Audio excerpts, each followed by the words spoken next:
Ako may kaibigan sa munisipyo. Ibinigay niya ang aking resume sa mayor ng bayan ng Mabini. Kinausap niya ako. Sabi niya, sige, tanggap ka na. Dito ka sa Office of the Mayor ng Tatupang. Isang beses, bigla akong sinabihan ng asawa ng mayor ng Mabini, si Attorney Jervin Luistro, punta ka sa law office.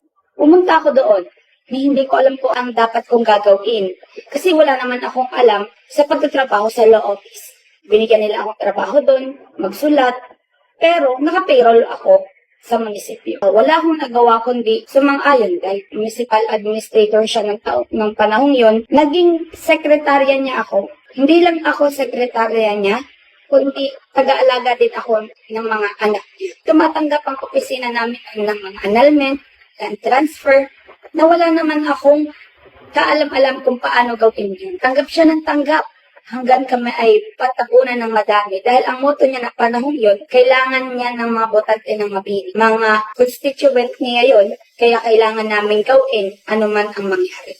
July 2018, lilipat kami ng opisina. Ang internet nakapangalan sa akin. Ang ilaw lahat nakapangalan sa akin. Sabi ko, Madam, kanino po natin ipapangalan ang law office? Sabi, kanino pa? Sa'yo. Alam mo naman, bawal sa akin ipangalan ang law office. Dahil siya nga naman ang municipal administrator, bawal yung conflict of interest yun. Regarding sa pagtanggap ng pera, ganun pa rin. Sa bangko pa rin niya namin isinasalin. Bank account niya sa Bangko Kabayan. May pruweba ako na lahat ng resibo na ibinigay sa amin ng kliyente ay inulog namin sa Bangko Kabayan. Ipinagtatanggol ko siya sa lahat ng tao, miski sa mga trabahador niya. Lahat pinagtatanggol ko siya, kaya busy siya, kaya ganun ang ugali niya. Lahat pinagtatanggol ko. December nang siya ay ma-hospital. December 22 kami nandoon. Mapapasko na, nandoon pa rin ako sa ospital. Ni wala akong damit, ni wala akong kahit inalagaan ko siya sa ospital. Dumating sa puntong ako ang nagpapalit ng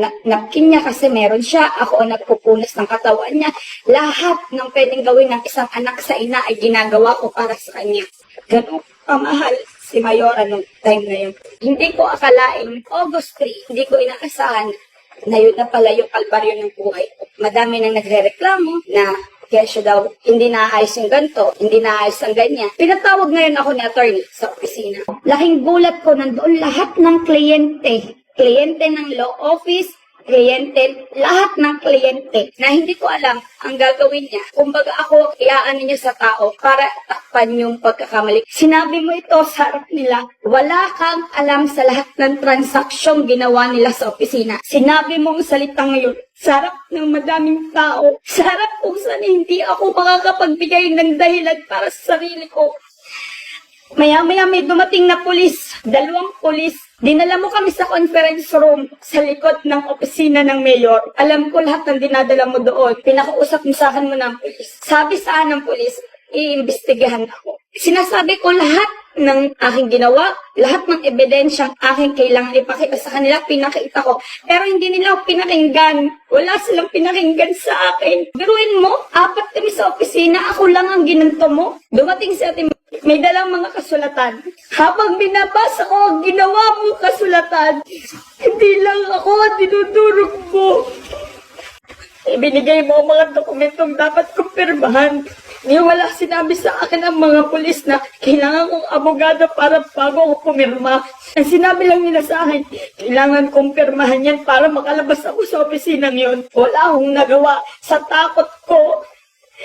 Sa pagpipressure niya sa araw na yon, pinirmahan ko lahat ng dokumento na yon, na yun ang naging dahilan kung bakit ako hinahawakan mo sa leeg. Tumawag ako sa pamilya ko. Pagkatapos ko pirmahan lahat ng dokumentong ginawa mo, sabi ko, Ma, Pa, kailangan ko daw po magbayad ng 1.8 million. Nagpaliwanag ako sa harap ng ebe ng Mabini. Ipinakita ko lahat ng deposit slip na ibinigay ko.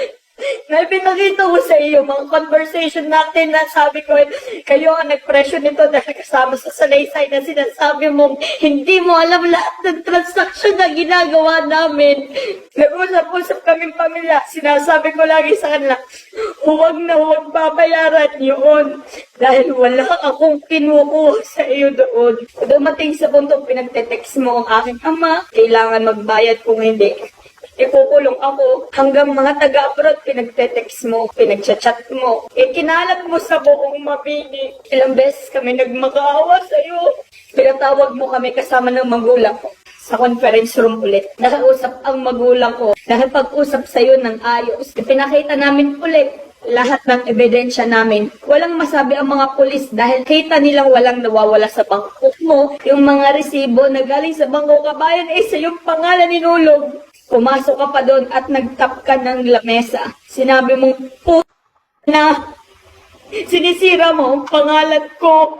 Wala kaming nagawa. Alam mo, doon ko napatunayan na ang maliliit na tao katulad ko ay walang panamasisa katulad ninyo. Hindi pa rin nagbago ang desisyon ninyo lahat. Kailangan namin magbayad sa loob ng 1 buwan ng mahigit 2 milyon. Yung araw-araw mo pinapatawag sa police station para lumuhod ako sa tao. Para sa kalayaan ko. Nakatanong i-explain ko, hindi na nila matanggap dahil nakausap mo na. Sinasabi mo, ngayon na ikaw ay nakaranas ng pagbibintang. Karma yun sa'yo. Na ginawa mo sa akin. 3 taon mo pinahihirapan hanggang ngayon. Lumapit ako sa iba't ibang attorney para humingi ng tulong pero walang gusto tumulong sa akin. Pinapunta mo pa ako ng NBI para lang diyan. Nag-explain din ako sa NBI. Anong sabi sa akin ng NBI? Huwag mong babayaran lahat ng may deposit slip. Pero binayaran namin. Maayos ko ito. Pero yung iniwan mo lamang sa lahat ay hindi mo maibabalik. Ang asawa kong nawala, hindi mo na maibabalik. Ang buhay ni lola ko, hindi mo maibabalik. Sobrang sama mo. Hindi mo alam ang dinanas ng buong pamilya. Lahat, ginawa ko para sa pamilya mo, tinurik kitang ina. Hindi mo alam na nandong ibabalik mo sa akin. Tinurik ko kapatid ang mga anak mo. Hindi mga tarong nantong ginawa mo sa